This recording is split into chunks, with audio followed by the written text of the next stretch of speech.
vamos a conversar con dos diputados, dos miembros de la séptima legislatura, con quienes vamos a conversar acerca un poco de esta séptima legislatura, de lo que hemos avanzado o no en estos casi 10 meses que llevamos de gestión de esa legislatura, pero además de esto vamos a conversar específicamente acerca de las dos tareas que quedan pendientes, o tres tareas. Una son las reformas constitucionales y a la ley electoral y de partidos políticos, y la otra son algún paquete de leyes de transparencia, 11 de ellas que están pendientes de aprobarse aún. Así que para hablar de este tema, nos acompañan Roberto Alejos, del partido, ahora sí a partido formalmente Todos, ya transformado del Partido Verde al Partido Todos, y Edgar Axip, de Líder, del Partido Líder. Así que buenas noches, bienvenidos a ambos. Muchas gracias, buenas noches. Vamos a conversar un poco acerca de estos temas, pero quiero empezar un poco poniendo en antecedentes lo que pasó en las últimas semanas. Las últimas semanas en el Congreso de la República se han aprobado tres normas, tres leyes que se discutieron un poco en el Pleno, que incluso hubo mucha acción de parte de ustedes, Edgar, con respecto a los a que no le daban la palabra en el Pleno, y se volvió incluso un poco de relajo con los cuetíos y con los megáfonos y demás. Pero vamos a hablar de tres temas que pasaron en las últimas semanas, porque creo que eso planteaba un poco el camino para lo que sucedió. Se aprobó el presupuesto general de ingresos y egresos del Estado para el 2013, se aprobó y se eligió la nueva junta directiva, y dentro de eso pues hubo mucha discusión y mucha pelea muy fuerte dentro del Congreso. Empezamos un poco por eso, hablemos de las últimas semanas en el Congreso. ¿Qué pasó? ¿Por qué tuvimos tanta diferencia en cómo se dio la elección de junta directiva a cómo se dio la aprobación del presupuesto? Porque no hubo esas mismas discusiones, no hubo megáfonos, no hubo cohetíos. Hablemos un poquito de eso, de estas últimas semanas. Sí, efectivamente, Quique, creo que el pueblo de Guatemala pudo confirmar lo que se ha venido denunciando, no solo por el partido, sino incluso medios de comunicación y sociedad civil, que quien ha tenido el control y la agenda legislativa ha sido exactamente el Ejecutivo, denigrando la separación de poderes que debería ser, porque el Congreso debería de enfocarse hacia la agenda nacional y no necesariamente solo a la agenda del Ejecutivo, que por supuesto debe estar correlacionada, pero la prioridad es el Estado y es el país. En estas últimas semanas pudimos ver que el interés del Ejecutivo era que tanto el presupuesto pasara sin mayor discusión, porque ya se ha dado a luz las debilidades que tiene en cuanto a la sobreestimación de la recaudación. Se pretende que en el próximo año se incrementen 7.000 millones de quetzales la recaudación con relación a este año. Nunca se ha logrado en el país, el promedio es que hemos crecido 3.000 millones, que hacer 7.000, con una economía que el país ha estado, digamos, semiparada, con una crisis internacional que está a la vista. Pero sí había como una modificación al ISR en particular, que es a donde le están cargando una buena parte del mayor ingreso. El IVA Paz, digamos, la recaudación del IVA, el IVA importación y el ICR, donde está casi el 70% de la recaudación, pero el IVA está relacionado, el ICR, a la productividad de la generación de ingresos. Si la economía se estanca, o sea, ¿de dónde? ¿Cómo vamos a apretar las finanzas también del sector productivo? O sea, ahí hay temas que evaluar. Si no está sobreestimado, y que hay un tema muy de fondo que no se ha discutido, que por ejemplo el traslado de las municipalidades, que eso está calculado sobre los ingresos ordinarios, y si no se recaudan eso, los ingresos ordinarios proyectados. ¿Qué le pasa a las munis? Que al final se les ajusta, miren señores, les quitamos, y eso va a generar deudas y un problema en el país. O sea, el presupuesto necesitó más análisis, más discusión, necesitó ir a cosas de fondo, la inversión social, la distribución de los recursos, a más equidad, pero el gobierno no quería que hubiera discusión. Pero justamente ese tema, Roberto, una de las discusiones que hemos tenido con muchos analistas y gente que participa en todos estos procesos es que en el Congreso, a diferencia de en el pasado, no se discuten los temas de fondo en el Congreso el día de hoy. Se llega ya con una calculadora. Tenemos los votos suficientes, se pone a votación y se empuja para que se apruebe. No vemos debate profundo sobre los temas en el Pleno. Probablemente se dio antes, en otro espacio, pero no fue debate público. No, yo estoy totalmente de acuerdo, digamos, y no de ahorita, lo venimos cantando desde hace algunos años, que en este país estamos terminando con la clase política, y voy a ser muy honesto, porque por lo menos el diputado que me acompaña no tiene por qué sentirse ni ofendido ni aludido con el tema, pero es que realmente no hay capacidad en el Pleno. Entonces, la capacidad de discusión política que es para lo que sirve el Pleno del Congreso de la República.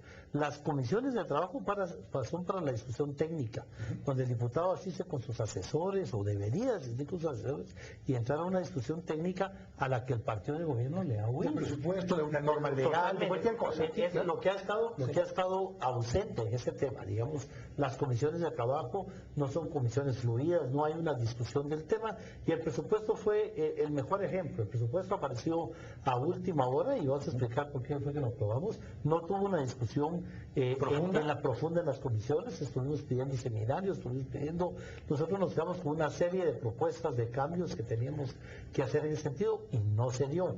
Y cuando llega al Pleno del Congreso, no el presupuesto, sino el 90% de las leyes, se convierte en una discusión mediática de acusarse de corrupción de unos a otros, de acusarse del tema del mal manejo del Ejecutivo y todo, pero no hay una discusión realmente de fondo sobre el tema.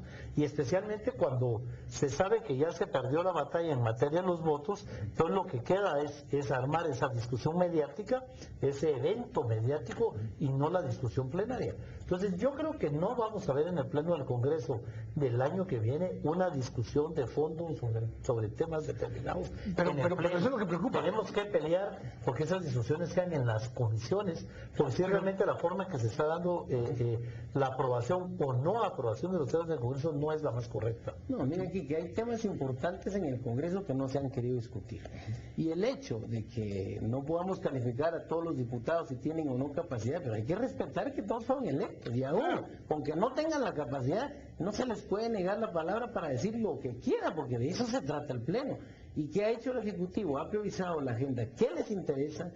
Llega a acuerdos con las bancadas, y cuando ya tienen los acuerdos pasa. Cuando no, hemos visto que hemos presentado muchas mociones privilegiadas, iniciativas de todas las bancadas, incluyendo al líder. ¿Y qué hacen? Se somete a votación, se pierde, y cuando se quiere entrar a discusión, rompen el quórum, se van, o sea, no favorecen tampoco. Pero eso era justamente el tema. Digamos, en las últimas semanas hemos discutido con analistas acerca de este tema, justamente acá en el programa, y parte del tema es ese. Hay normas que son coyunturales, la sesión del año, como el presupuesto, que son específicamente para el año, pero tienen una filosofía de fondo, porque tienen un modelo de desarrollo que está siendo aprobado, hay una idea, una visión del tipo de inversión que se quiere hacer, ya sea si es más social, si es más seguridad, si es más infraestructura, pero no se debaten esos temas, simplemente se llega con la calculadora, se cuenta con los votos necesarios, se pone a votación, y en la ley de presupuesto del 2013 había 3 artículos que conforme se empezaron a discutir, se dieron cuenta algunos que estaban dejando un cheque en blanco por completo. El 52, el 72 y el 73 dejaban abierto el esquema para esto, y ni siquiera se había discutido. A medio debate, si se puede llamar así, se empieza a hacer enmiendas de color. Pero esto, Roberto, es porque no se llega a conocer a profundidad las normas. Pero mira aquí que hay una irresponsabilidad. El dictamen salió el martes. Es lo que decía Roberto. Ni siquiera lo tuve en la mañana. Es lo que planteaba Roberto. Entonces, ¿cómo puede de esa forma el Pleno del Congreso aprobar una norma que ni siquiera conoce? Digamos, en el caso del presupuesto específicamente, porque digamos, en el caso de los préstamos y todos los temas anteriores, son temas que nosotros ya traíamos desde hace más de 2 años. En el tema del presupuesto es una decisión política. Yo particularmente creo que este gobierno se va a tropezar con su propio presupuesto. Pero votaste a favor. Claro. Y votaron como votaron. Soy enemigo de dejar a un gobierno sin presupuesto, porque ese es el pretexto para hacer todos los cambios de partidas que quieran. Este presupuesto no lo van a poder ejecutar, pero yo no les iba a dar un presupuesto viejo que todos los meses se sienten ellos a la mesa y decidan hacia dónde distribuyen el dinero. Eso es peor que lo que... Y no es culpa nuestra, sino es culpa del Congreso que no aprobó el presupuesto. Pero le dabas una excusa. Sí, por eso le dabas una excusa. Eso ya pasó en el gobierno anterior. El ministro de Finanzas y el equipo de aquel entonces, cuando no se aprobó el presupuesto, podían hacer los cambios de partidas, cumplen con publicarla en el diario oficial, y el dinero va para donde quiere. Sí, pero ese argumento es válido si fuera el 29 de noviembre y ya solo tenemos un día, aprobemos. Pero teníamos más de un mes para discutir. Pero la costumbre todo el año ha sido... Yo estoy de acuerdo con eso, de interrumpir las sesiones, digamos, por ejemplo, el tema de la Junta Directiva. No estamos de acuerdo con la Junta Directiva que ese servidor proponía. Estoy de acuerdo. Debatamos sobre el tema. ¿verdad? De por qué no esa junta. Pero ¿cómo se puede debatir si no se le da la palabra? Yo no estoy defendiendo al presidente. De veras, el presidente del Congreso no ha permitido el debate durante todo el año y entonces la bancada de oposición de Lira ha acudido a una forma de interrumpir las sesiones y de hacer los escándalos. Pero que ojo, Roberto, los que se han quejado de que no le dan la palabra no solo es líder. Se quejan contra Guatemala, ahora se queja incluso ahora cada vez, si se mantiene eso, cada vez van a ser más. Y aquí hay un tema pendiente, porque el líder ha presentado una serie de recursos que están en la Corte de Constitucionalidad que no dieron el amparo provisional, pero están pendientes de resolverse. Yo sí creo que hay temas legales. Nosotros nos pasó y nos molestamos muchísimo y es una de las razones por la que ya la relación no es tan buena. Presentamos varias enmiendas al presupuesto y no fueron leídos por la dirección legislativa, precisamente porque como tuvimos el presupuesto minutos antes de su aprobación, teníamos un equipo asesorándonos en ese momento en algunos temas, presentamos las enmiendas en ese momento y ni siquiera fueron tramitadas. Ahora, pero en este caso del presupuesto, ustedes en el tema anterior, en el tema de Junta Directiva, hicieron un escándalo, hubo hasta cuentillos en el Pleno, pero en el tema del presupuesto simplemente se retiraron. No, terminamos cuando ya se había aprobado y nos retiramos de... Pero no hicieron el mismo escándalo, me refiero. No hicieron el mismo escándalo. ¿Sabes qué pasa aquí? Que pareciera contradictorio que cuando el partido líder hace todo lo posible para que le cede la palabra, entonces nos critica de que interrumpimos, de que hacemos yo no estoy criticando, yo estoy preguntando, porque hay una diferencia. Ese día ya se había aprobado, ya lo único que faltaba era la reacción final, y el mismo jefe decide, señores, ¿qué más vamos a hacer? Seguir alegando y seguir gritando cuando ya no nos van a dar la palabra, que es algo que yo quisiera concretar la idea. Aquí lo que estamos viendo es una actitud autoritaria, impositiva del gobierno, reflejada en el Congreso. O sea, el Congreso no está funcionando como un organismo de Estado con su independencia y de verdad de debate, no solo porque no se ha permitido, sino al mismo Ejecutivo no le conviene, porque muchas de las iniciativas que ha propuesto, lejos de ser en beneficio de la población, está enfocada solo en facilitar el gobierno que ellos pretenden, pero que no necesariamente lo que el país quiere. Estamos aquí de acuerdo, pero justamente vamos a hablar de esa siguiente propuesta, porque la siguiente propuesta en línea, después del enriquecimiento ilícito, después del presupuesto, después de la Junta Directiva, vienen las reformas constitucionales que están en teoría en línea para poder ser aprobadas la próxima semana. Estamos aquí de acuerdo, estamos acá en este oeste.